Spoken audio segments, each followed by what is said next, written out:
wafdigan oo isugu jira wasaaradda dastuurka arrimaha federaalka dowladda Soomaaliya guddiga madaxa bannaan ee qabyo qoraalka dastuurka iyo kan baarlamaanka ee arrimaha dastuurka isla markaana hogaaminayo wasiirka dastuurka iyo arrimaha federaalka Soomaaliya Xoos Jibriil ayaa lagu soo dhaweeyay garoonka diyaaradaha ku meel gaarka ee Kanookay magaalada Garowe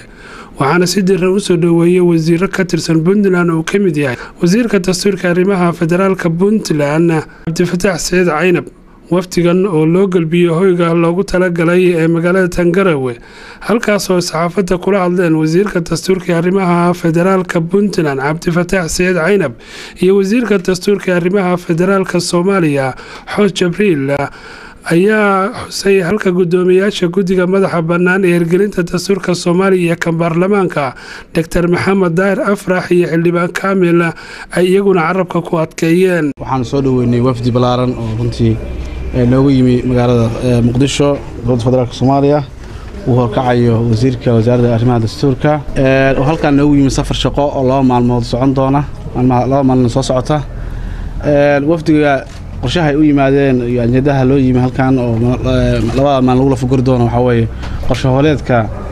road map wadada loo mari doono dib u eegista dastuurka Soomaaliya waxa maanta sharaf noo ah aniga iyo wafdiga balaaran ila socdo inaan soo booqornay Garowe sidaan mar walba idin sheegana waxaan hadda ka shaqeynayna waa dib u eegista dastuurka Garowena waa ogtihiin oo madashii dastuurka lagu soo dhameystiri jiray 2012 iyada martigelisay 2 goor waxa sababta u nimina waxa waa inaan la qaybsano madaxda Puntland tubti loo mari lahaa dastuurka ama road map wax la yiraahdo وبشي نوفمبر aan kala siixanay wasaaradda iyo 2 guddi ee dastuurka taasoo sidii wadadii la mari lahaa qeexiisa waxa kale oo ku bishaareynaya shirkii nabadda qaranka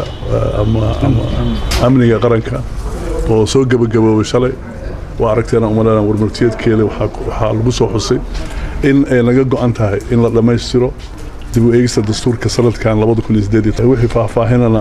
waxaan la tashan doonaa madaxweyne gaas aad bay noogu tahay farxad booqashadan aanu maanta idin soo booqanay annaga oo ah saddexda dhinac heerka dowladda federaalka ama heerka qaran u xilsaaran hawshan culus oo ah qabyatirka iyo hirgelinta dastuurka qaranka booqashadaanu halkan idinku nimid waxa weeye aad iyo aad bay noogu tahay mid aanu ku faraxsannahay halkan waxaan u nimidnay waa tubtii la dejiyey